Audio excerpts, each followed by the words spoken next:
Welcome back to the channel, guys. This week we're going to be painting US Sharpshooters. I've always liked these guys with their green uniforms. If you haven't already, please like and subscribe, and that way you won't miss any future projects. So I've gathered a bit of research material, which you can easily do by going onto Google, and then we got into it. So I started off with black spray painted base coat, and then I did a bit of a centerfold highlight. Then the green that I'm using is German camo bright green from Model Colour. Starts off quite bright, as you can see. Yeah, you could almost think of it as like a superhero green, but don't worry, by the time we're finished it'll be dulled down into a good camouflage pattern.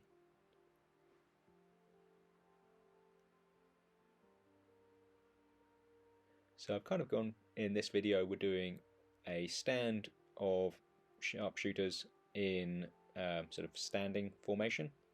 We're doing some as skirmishers, and then we've got an independent command strip as well. So I thought I'd just have a bit of a change from what I usually do.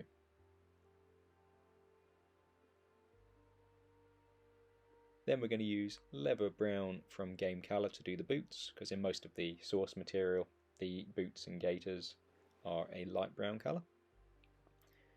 The miniatures, these ones here on the sprue are Warlord Games, but then the skirmish and the commander, they are from Callistra, and they are pretty comparable in scale, so that's good.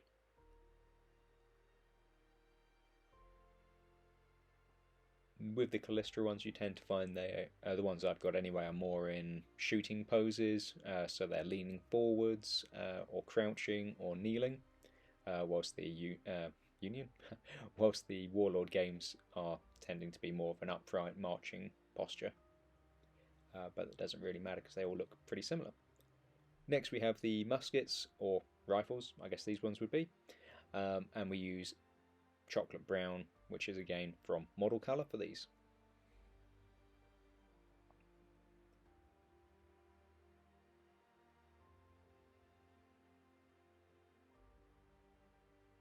I have seen some people who will paint the beards and facial hair at this point, but I tend to leave that till the sort of the highlighting stage at the end, and that way it just stands out, rather than having to do it twice. But it was a pretty smart uniform, that's for sure. Now we do all of the leather work, so we're going to do the visor on the caps, we're going to do the ammunition pouches, anything that needs to be a leather, really, a leather black colour, sorry. Crossbelts, everyone's favourite.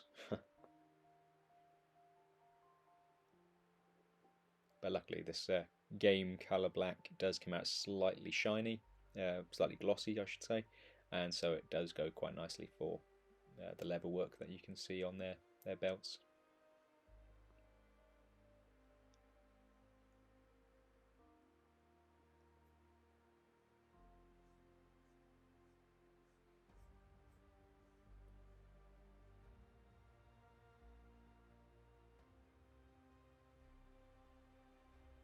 Next we do the metal work, so that's the rifles, the barrels I should say on the rifles, bayonets, tips of the flagpoles, anything that just needs to be a metal really. The colour is silver, and that's from Game Colour. I do like this, it flows nicely. I haven't ever had it sort of dry during use, so it stays moist for quite a long time, so happy with that. Overall, I'm very happy with the Game Colour range.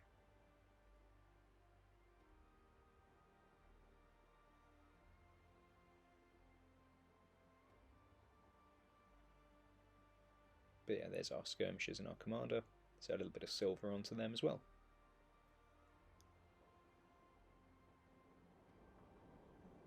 Next we do the flesh itself on the miniatures, Tamiya colour, and it's called Flat Flesh.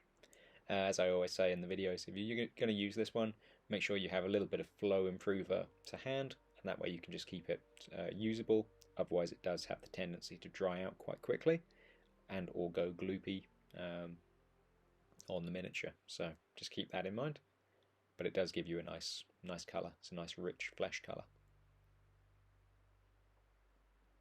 If there are any specific regiments that you would like to see me paint, please let me know, because I'm always interested in sort of unique units to paint up to do next. So yeah, let me know. I did hear that one of the I think it was a militia unit from somewhere in the north actually had red tunics and bearskin, so they were sort of almost similar to the British Grenadiers. I'm not sure if that's accurate or not. If anyone can substantiate that, let me know. Anyway, so next we've done a wash. Our wash is made of a drop of black, a drop of chocolate brown, some Liquitex Flow Improver and Liquitex Matte Medium. Put it over the whole thing and then just let that dry. And then we're coming back just to pick out and highlight. So now the bedrolls or greatcoats I'm doing in grey, because that's what most of the images of the Union troops, they seem to have grey greatcoats. Some of the skirmishers do have backpacks with the bedroll rolled up, so we'll do the grey on those as well. Then we're just going to go over the green with the same German bright green from earlier.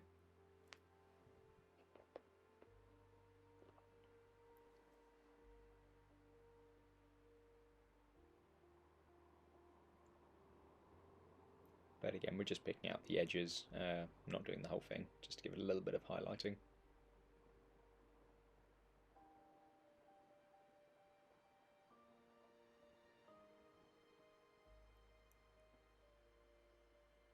Same again with the leather brown. Now I'm picking out the beards at this stage. Yeah, any beards and moustaches, using the leather brown because it's quite a bright brown, I guess you could call it, or a light brown. However you want to explain it, just for their beards. Yes, you sometimes see people who've gone through the process of giving some of them ginger beards and some of them black beards. I just do them all the same colour. Yeah, it doesn't really matter to me. If the beard's there, it gets painted the same colour. Usually their hair on top of their head, or I should say on their neck, I just leave the sort of blacky colour that it ends up after the washes and the spray paint from the start.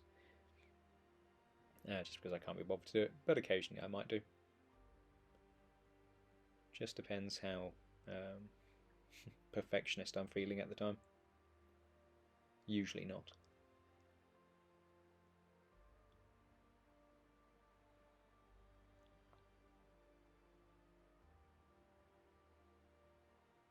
Then for any of the belt buckles and cap badges, etc., then I just use bright bronze from Game Colour just to pick those out again.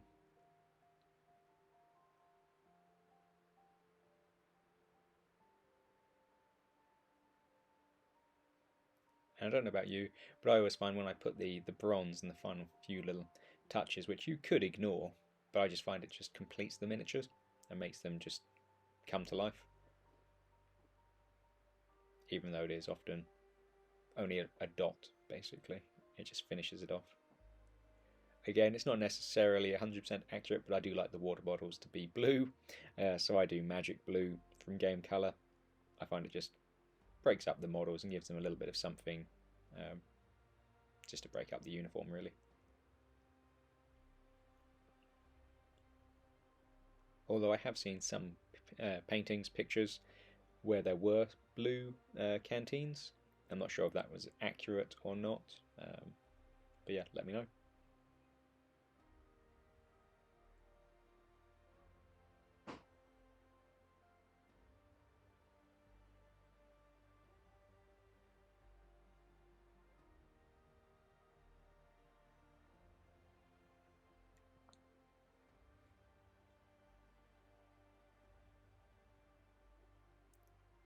And then the final bit is a bit of dried blood from Game Colour, just for the commander's sash. On the front, it's very easy to get to. On the back, it's kind of concealed by pouches and, yeah, basically his pouches and his scabbard. So it's a little bit tricky to get to. So it took me a little bit of time to figure out where to go with the paint, and ultimately I decided, not even going to bother. But overall, I've really enjoyed painting these guys. Makes a nice change from just blue and grey. So I really enjoyed that. As I said, yeah, if there's any other units you do want to see, let me know. Here I'm just putting a little bit of white on for the straps which connect his scabbard to his belt. And the same with that chap there. But yeah, so there we go. 3 different bases of sharpshooters in skirmish formation, commander, and in parade ground formation. But yeah, really enjoyable project, and I can't wait to actually use them on the table. If you haven't already, please like and subscribe. And yeah, comment below. It's always good to get the conversation going around what you want to see next. If there's any battles or battle reports, scenery projects you want to see, just let me know. I'm always happy to put things together for you guys. Anyway, thanks again, take care, and I'll see you next time.